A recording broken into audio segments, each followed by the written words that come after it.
ஏதாவது ஒரு ரூபத்தில் மன நிம்மதி இல்லாமல் போகிறது. பிரதோஷ நேரத்தில் இடமிருந்து வளமாக சுற்றி நந்தி வரைக்கும் வரணும். அதுதான் பிரதோஷ தரிசனத்தில் மிக சிறப்பான பலன். நாய்களுக்கு பிஸ்கட் வாங்கி போடுறது, இது மாதிரி அது என்ன பிரியமாக சாப்பிடுமோ தெரு நாய்களுக்கு போடணும்.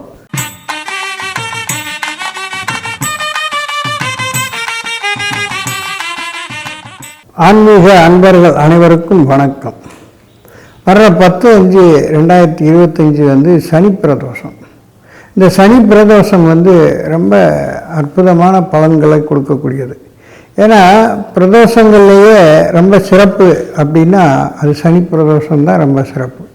அதுவும் வளர்முறையில் வரக்கூடிய சனி பிரதோஷம். இந்த மாதம் இந்த வரக்கூடிய மே மாதத்தில் சித்திரையில் வரக்கூடிய அந்த பௌர்ணமிக்கு முதல்ல வரக்கூடிய இந்த சனி பிரதோஷங்கிறது ரொம்ப சிறப்பான பலன்கள். ஏன்னா 12 ஆண்டுகளுக்கு நாம் பிரதோஷ விழாவில் கலந்து கொண்ட பலன்கள் ஒரு சனி பிரதோஷத்துக்கு நம்ம கலந்து கொண்டால் கிடைக்கும். அப்படிப்பட்ட இந்த சனி பிரதோஷ நாளில் நம்ம வழிபாடுகள் செய்யும் பொழுது நமக்கு அபரிவிதமான பலன்கள் கிடைக்கும்.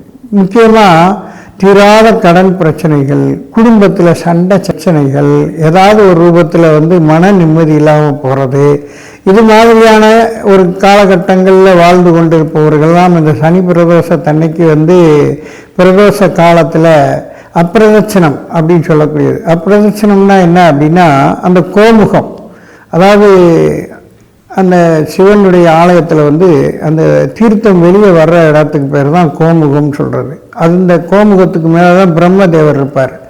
அந்த பிரம்மதேவருக்கு இதிலிருந்து நம்முடைய அந்த பிரதோஷ நடைய ஆரம்பித்து இடமிருந்து வளமாக சுற்றி வரணும். எப்பயுமே நம்ம வளம் இருந்து இடம் தான் சுற்றுவோம் கோயிலில்.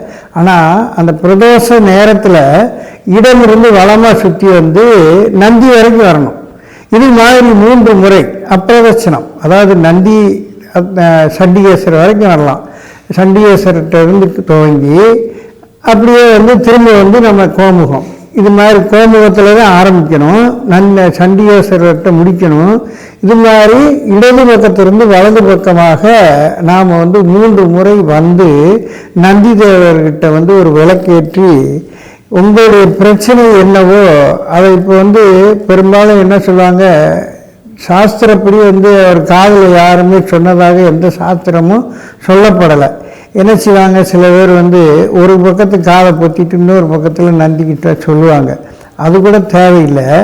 2 கொம்பு நந்தி இருக்கார் இல்லையா, அந்த நந்தியிலேருந்து எவ்வளோ தூரம் பின்னாடி வரணுமோ அந்த 2 கொம்புக்கு நேராக உள்ளே இருக்கிற சிவனை தரிசனம் பண்ணணும். அதுதான் பிரதோஷ தரிசனத்தில் மிக சிறப்பான பலன். அது முக்கியமாக சனி பிரதோஷத்தன்னைக்கு நந்தி தேவருடைய 2 கொம்புகளில் இடைவெளியிலே உள்ளே இருக்கக்கூடிய கர்ப்ப கிரகத்தில் இருக்கக்கூடிய சிவனை நம்ம தரிசனம் பண்ணும்போது ரொம்ப சிறப்பான பலன் கிடைக்கும். அது வரக்கூடிய 10/5/2025 அன்று நமக்கு அந்த சம்பவம் நடக்குது. அப்போ இந்த வாய்ப்பை நாம் வரக்கூடிய 10/5 எல்லாரும் அவசியமாக போய் சனி பிரதோஷத்தன்னைக்கு கலந்துக்குங்க. சனி பிரதோஷத்துக்கு வேறு என்ன செய்யலாம் அப்படின்னும் போது முடிஞ்ச அளவுக்கு வைரவர், அதாவது நாய்களுக்கு அன்னதானம் விடுறது, நாய்களுக்கு பிஸ்கட் வாங்கி போடுறது, இது மாதிரி அது என்ன பிரியமாக சாப்பிடுமோ தெரு நாய்களுக்கு போடணும்.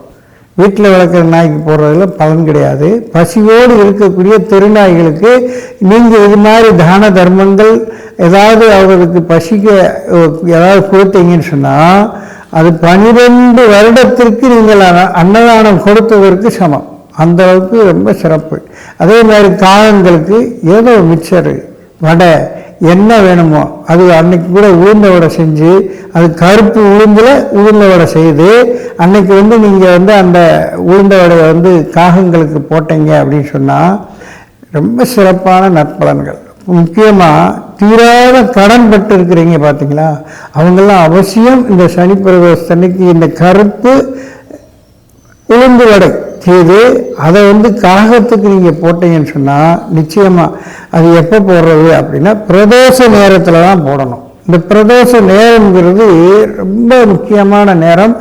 மாலை 4:30 to 6 அந்த சூரியன் அஸ்தமனமாகக்கூடிய அந்த நேரத்தில் போயிட்டு அந்த அபிஷேகங்கள் எல்லாம் முழுமையாக தரிசனம் பண்ணிட்டு அதுக்கப்புறமா சிவனை வழிபாடு பண்ணிட்டு அதுக்கப்புறம் நீங்கள் உணவு எடுத்துக்கிட்டீங்கன்னு சொன்னால் ரொம்ப அற்புதமான ஒரு நற்பலன்கள் கிடைக்கும்.